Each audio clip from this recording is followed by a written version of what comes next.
Welcome to Theatre Macabre. Please at this time silence your miserable devices and cell phones and noisy children. Refrain from taking flash photography as not to frighten those around you and the performers. Sit back, but not too comfortably, and enjoy our production. Let the madness begin!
theatrical showcase. We hope you all enjoyed that first number. So as you probably know by now, the theme for this year is Theater Macabre. Macabre means Spooky, grim. Morbid. And we have a great selection of scenes for you to watch today from both our advanced acting and musical theater classes. Up next, we have The Passion of Dracula, an exit from a play about a classic literary monster who has hypnotized audiences for generations. And we have an exciting visual twist. After that, we have Abby Rainwater singing No Good Deed from the hit Broadway musical Wicked. And after that, we have a scene called The Telltale Heart, which is based off of a poem by Edgar Allan Poe. Now in this scene, the main character takes in an old man, and we watch him slowly lose his sanity through mysterious circumstances. We hope that you all have a good rest of the show. Have a great spooky time tonight.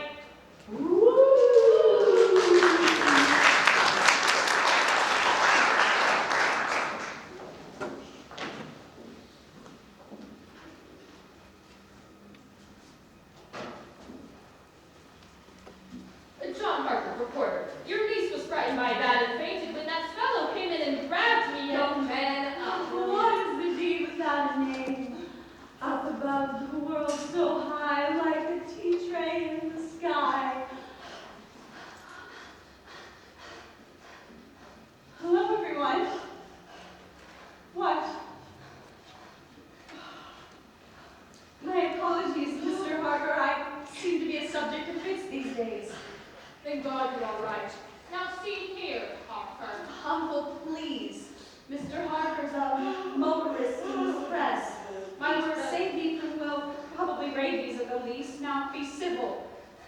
Sure he'll refrain from writing about us if we're hospitable. my word as an Oxford man. Which how?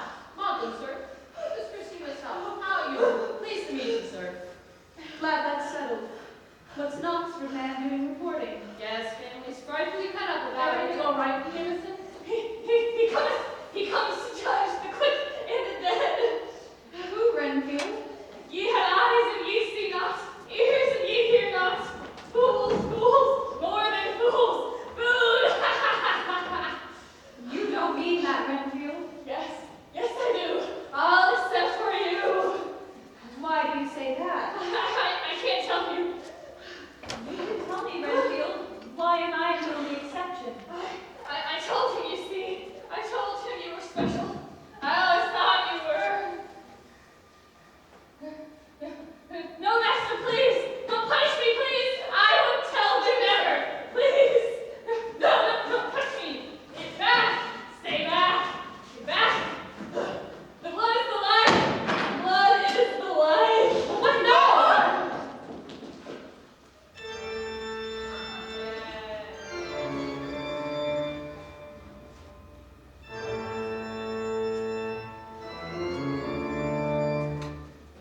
Good evening.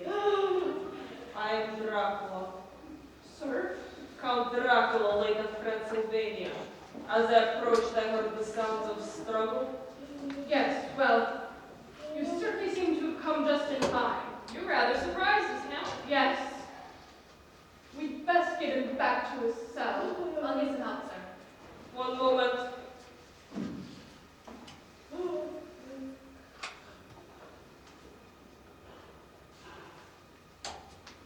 He will go with you now. If you say so, sir. After you, Renfield. Amazing, my hair. Remarkable effect you have on the right. In my family, there are certain gifts to quiet, to heal. Indeed. Yes, my house is an ancient one. We are descended from the Han. The blood of Attila flows in these veins. But this is fascinating film. You must be further. But I'm afraid the company has rather the advantage of me. Oh, silly of me. I believe you know Dr. Nonsense. This is Jonathan Harper. I'm Cedric Stewart, and this is my niece, Wilhelmina Murray. Charm, Miss Murray. I feel almost as if we have met before. Perhaps in a dream. Are you long in this country, Count? Alas, no. My business here concludes itself within a fortnight, but I could not resist the chance to meet my charming neighbors face to face just once. once. You must give us a chance to know you better. But to know you, Miss Moray, it will take a lifetime. Perhaps several lifetimes. And you're only here for a few days. Pity.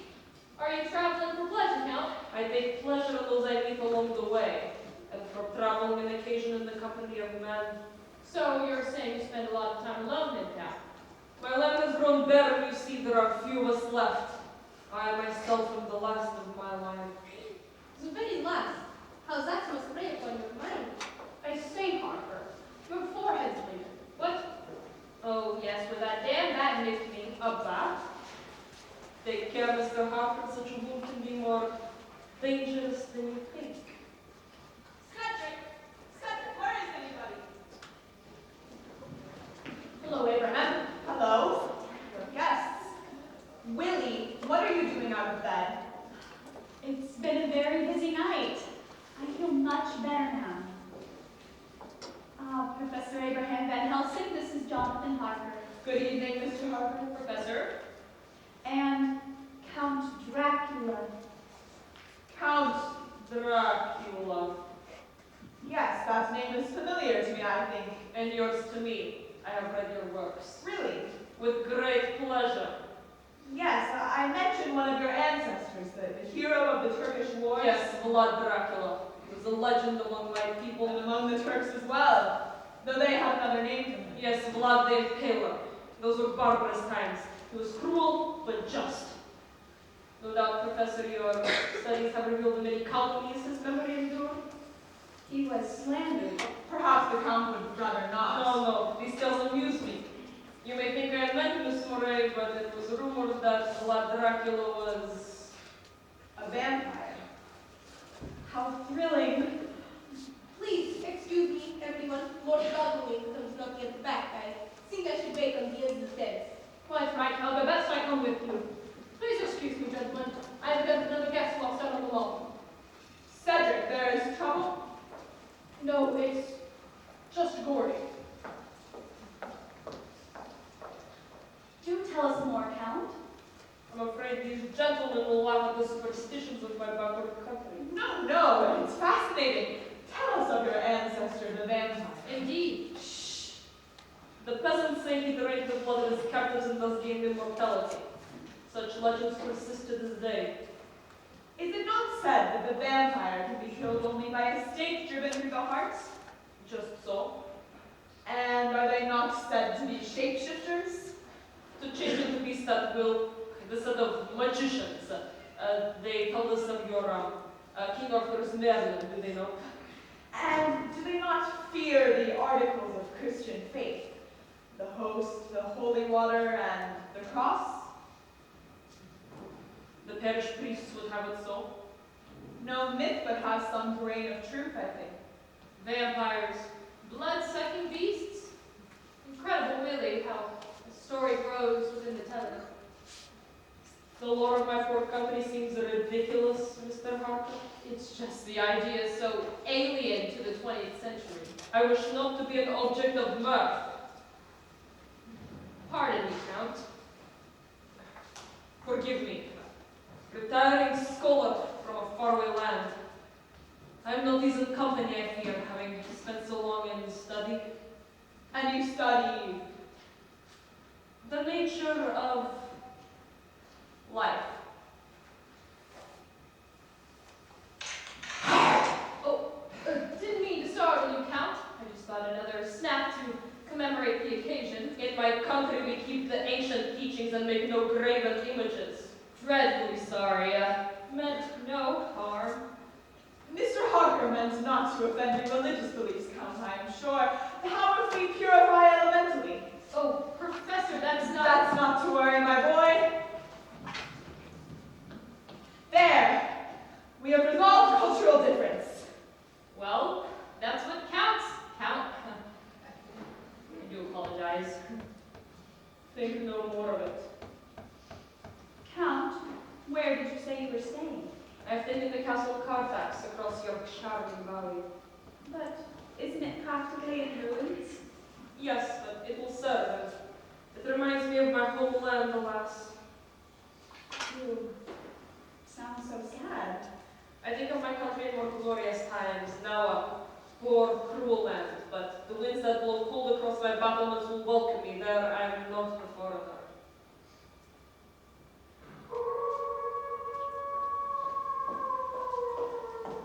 Damn beasties. Wonder what sets them off. They sing the music of olden times, when man was one with creatures of the night. In my country we still hear the song, but we may not know the words. Forgive me, I tire you of reminiscences. Allow me to take my leave, my pleasant neighbors. Perhaps we shall meet again. Depend upon it.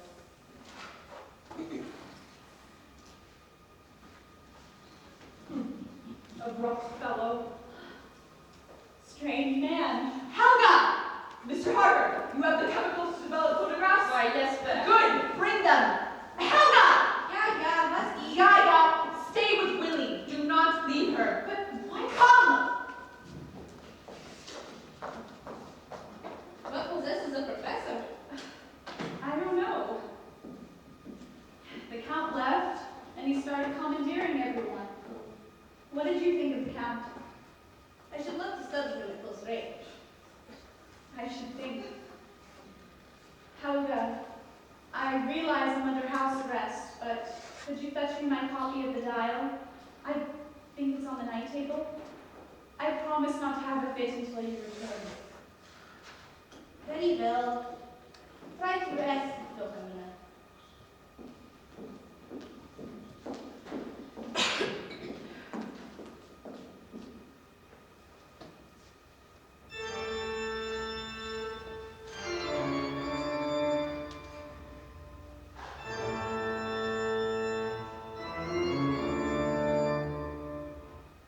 Miss Murray, Why, Count, I thought you had left us forever. I was rude in my leave-taking, I fear, and I very much desire your good opinion, dear lady. And it is yours, of course, but it is I who am socially remiss. Can I offer you some sherry or some brandy? I never drink wine. Tonight, dear lady, I drink of your beauty and am content.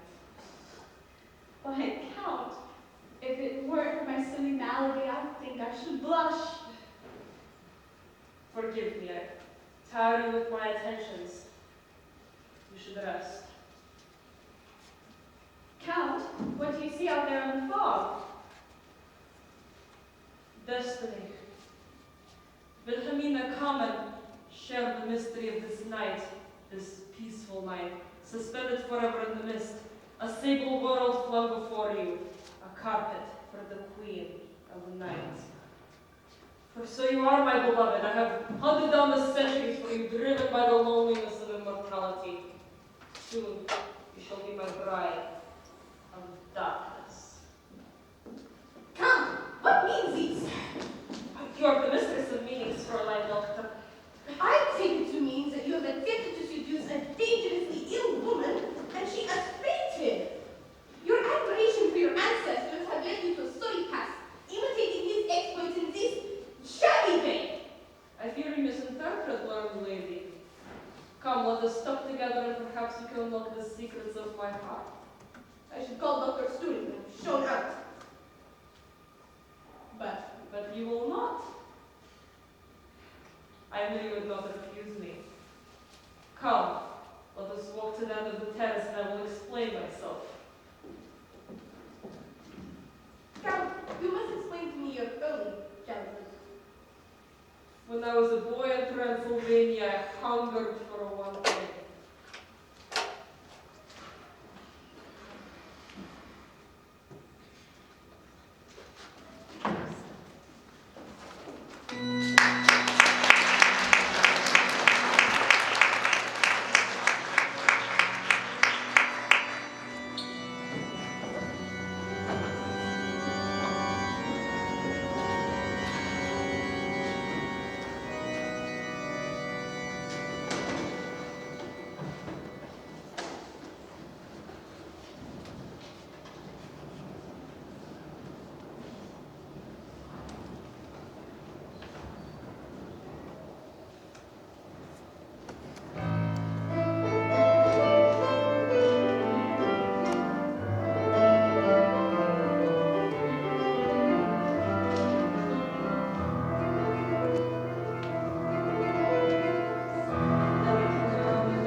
concerned about you. We haven't seen you for days. But there's nothing wrong. You didn't think there was anything wrong. Of course not. Only a bachelor living alone, except for that nice old man you befriended. I'm fond of that old man. I was happy to give him a home. It was most gracious nonetheless. We know your income is limited. And you haven't been able to work. But I've been writing. My last article was sent back alas. Psychology of Murder. Murder? You write so much about murder.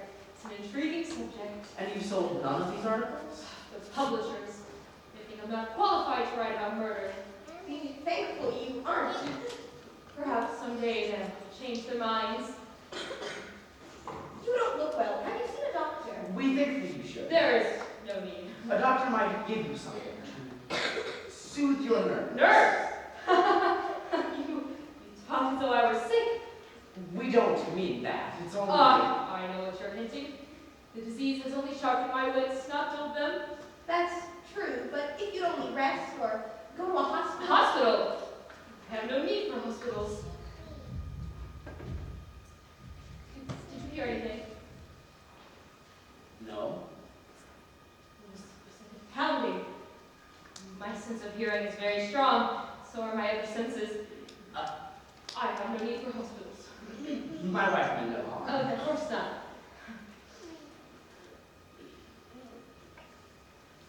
I suppose that the old man has retired. He's told me how soundly he sleeps. Oh, he's gone off to country for a few days. I miss him. I love the old man.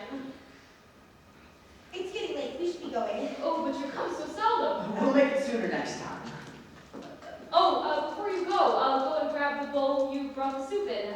So kind of you. We were happy to bring it. It'll only be a minute.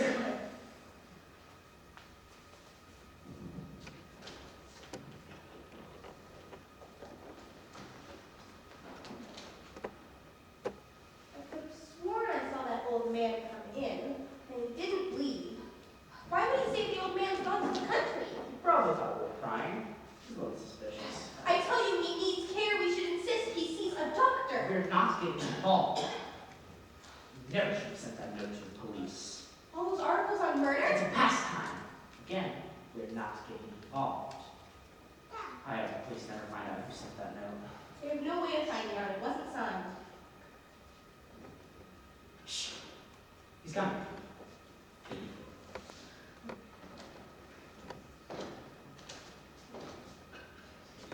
You're bold, and thank you again. Good night. Take care of yourself. Why do you say that? Only a good wish, nothing more. A madman. That's what they think. I'm only tired. Very tired. He's fast asleep. Why did they ask about him? I'm only tired. Very tired.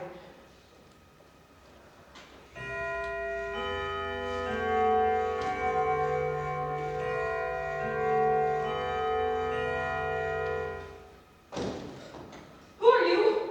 I'm the voice of your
simply only when it is open. You said yourself it is the eye of a vulture. A vulture must be destroyed. I have never been so kind to the old man as I have this past week. A pale blue eye with a film. It makes my blood run cold. A dull blue eye, and over it a hideous veil. It chills the very marrow of my bones. The eye will be open soon. The eye will be upon you. It cannot be. He is sound asleep. You do not listen when I warn you about the eye. You do not hear. I listen. I hear. My hearing is very acute. I hear things that others do not. When I'm at the door, I even hear the beating of the old man's heart. Then listen.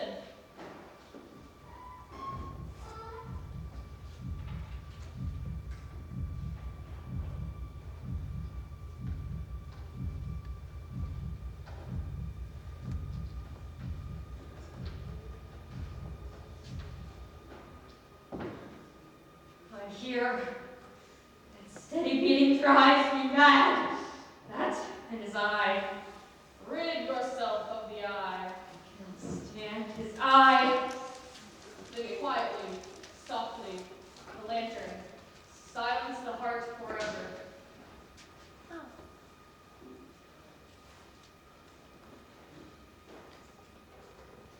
But I'm not mad.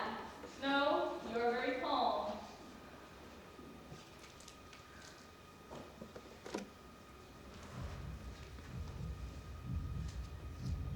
I cannot do this deed.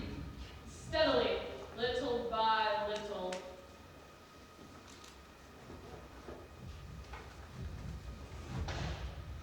He has done me no harm. He will not see you. The room is black. He keeps the shutters closed. He's afraid of robbers. Noiselessly.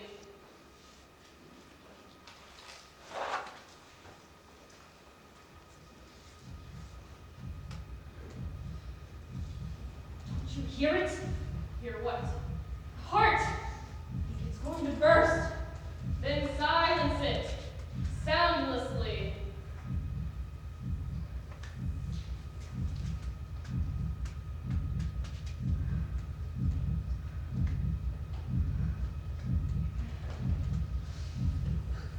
Who's there?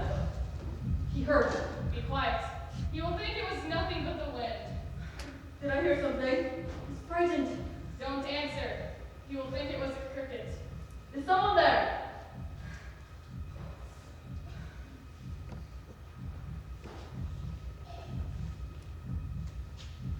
If the eye is not open, I cannot do it. I have no other reason. Go.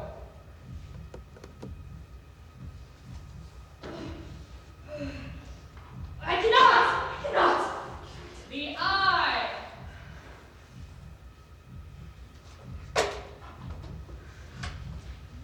His heart. The beating of his heart becomes stronger. Move cautiously.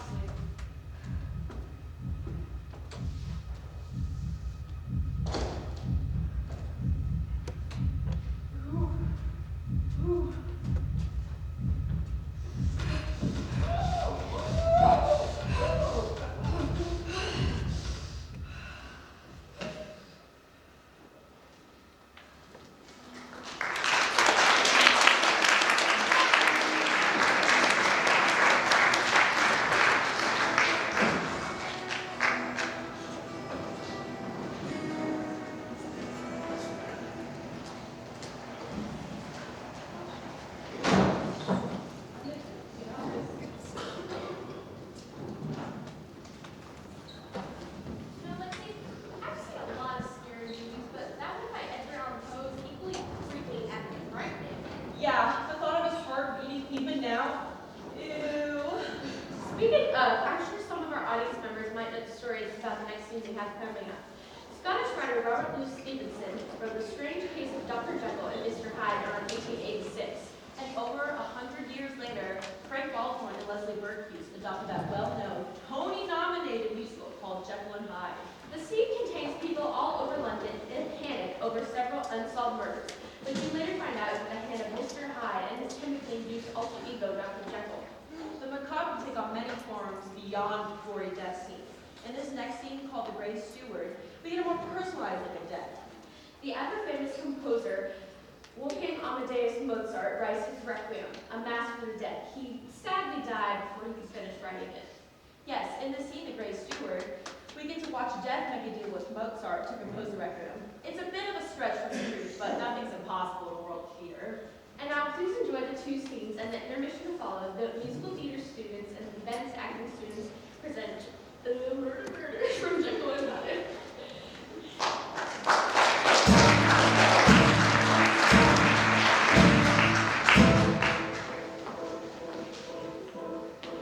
Read about the hideous murder, profane religious murder, the poor old bishop, what a shock.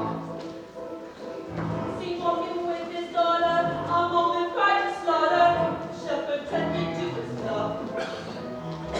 He died in London slum, a slave to martyrdom. He died without complaint. He should be made a saint. He's gone back home to God. It all seems very odd. Why should it be? It's history.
your intelligence, you hypocrite!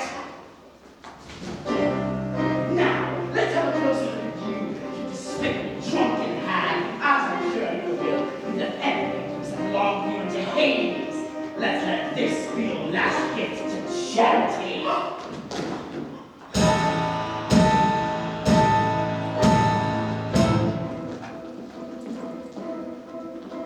Read about the worst two murders, much worse than the first two murders. That makes it not as 3 and 4. That makes it not as 3 and 4. And what a terrible blessing, my courage sweeping missing, and poor old she is no more. That's why in last 8 days, his London's latest craze, this song goes in proclaim, that he may come back again, until the killer's found, there's danger all around. What can we do? We wish we knew.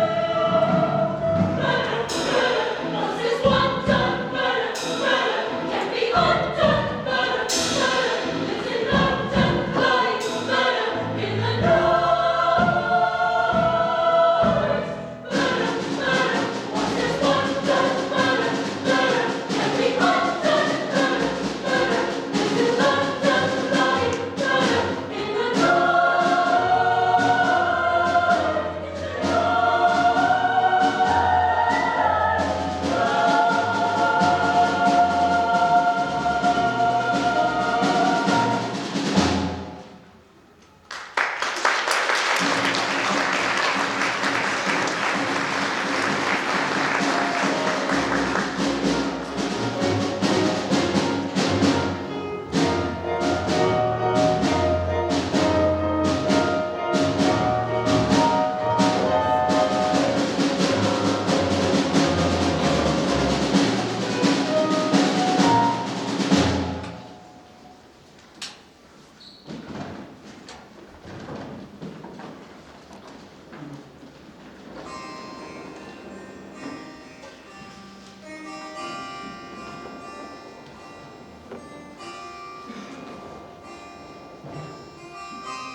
There's someone come to see you, someone important. Pray God it's a commission from court. Not while Salier is alive. Put on your slippers, dear. It's someone dressed in ombre with a gray mask over his eyes, and he's come in a great coat with his coat of arms all covered up in gray paw. Pray God it's a commission from court for a Te Deum or something. Not while Salier is alive. But do be nice, Gagel, please. We must have some money left, my treasure. Just say yes and thank you, and you and I'll talk it over after he's gone. Now come, put this on, step into your slippers. Not well. I'm not at home. I'm not at work. There isn't a single visitor in the whole world that could interest me. Bring him in. Now, don't be proud, just accept.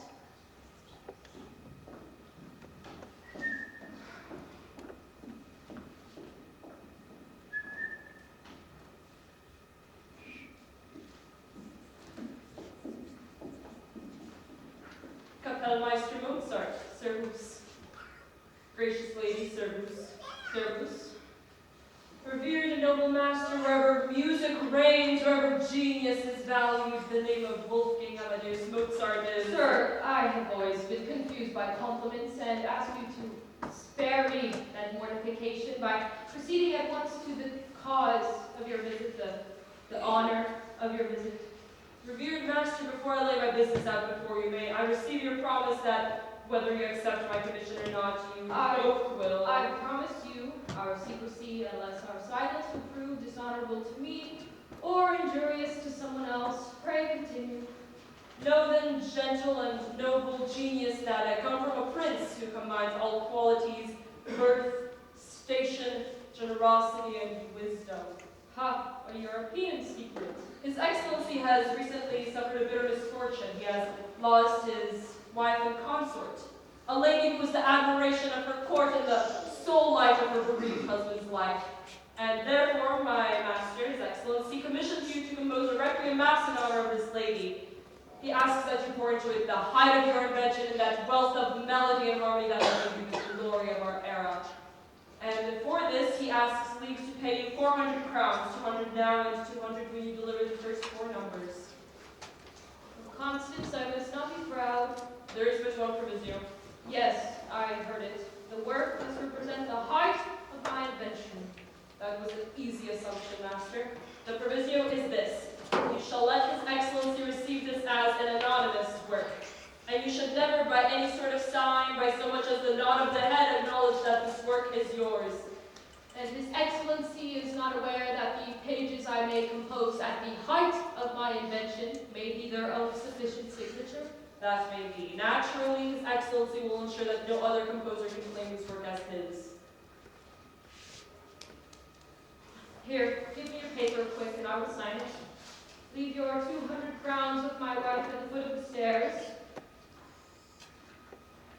Come back in August, and you will have the first 4 numbers. Servus, servus.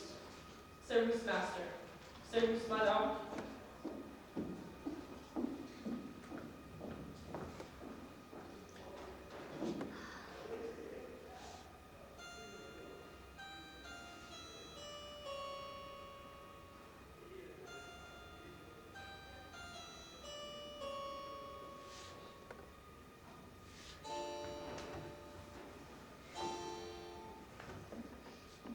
A visit from heaven, Gangle. Now you can go into the country. Now you can drink all the Bohemian water in the world. Good. And just at a time when I was contemplating a requiem mass. But for myself. But I must not be proud. Who can these people be? Try and think. Oh, there is no mystery about that. It's the Count von Walsegg. He composes himself, but for the most part he buys string quartets from us. He erases the signatures and has them played in his castle. The courtiers flatter him, and they have guessed him to be the composer. He does not deny it. He just appears to be confused. And now, he has succeeded in composing a requiem, but that will reduce my pride. You will only be laughed at. The music will speak for itself. Heaven wanted to give us 400 crowns. And heaven went about it humorously. What was his wife like? Her impudence is smelt to heaven. She dressed as a page and called herself a cherubim. Her red cheeks and her black teeth and her 60 years are in my mind now. We will return the money. You can write this music without writing it for them. No. I like this game. I like it for its very falseness. What does it matter who signs such music or to whom it is addressed? For whom do we write music? For musicians? Salieri. For patrons? Von Walsegg? For the public? The Countess von Walsegg? I shall write this requiem, but for myself, since I am dying. My beloved, don't talk so. Go to sleep. You will live many years and write countless beautiful pages. We will return the money, refuse the commission, and then the matter will be closed. Now go to sleep, my treasure.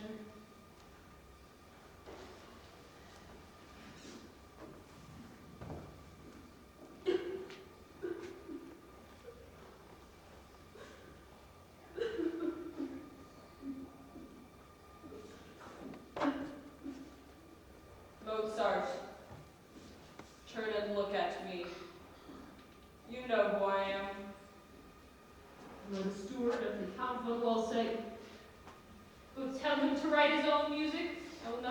stain my pen to celebrate his lady, so let the foul bury the foul. Lie then against the wall and learn that it is death that commissions. Death is not so fastidious. Death carries no perfumed handkerchief. Lie then against the wall and learn that all combination of circumstance suffers two interpretations, the apparent and the real. Then speak, sycophant, I know the apparent one. What other reading can this humiliation bear? It is death itself that commissions you this requiem. You are to give a voice to those millions sleeping who have nobody but you to speak for them.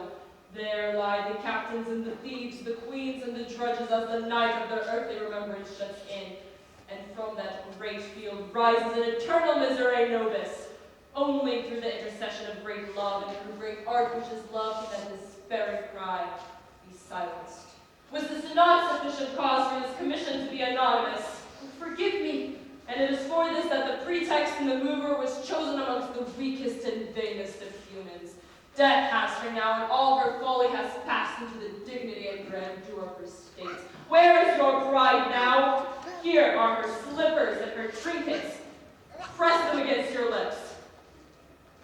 Again. Again. Know henceforth that only he who has kissed the leper can enter into the kingdom of art. I have sinned, yet grant me one thing. Grant that I may live to finish the requiem. No. No.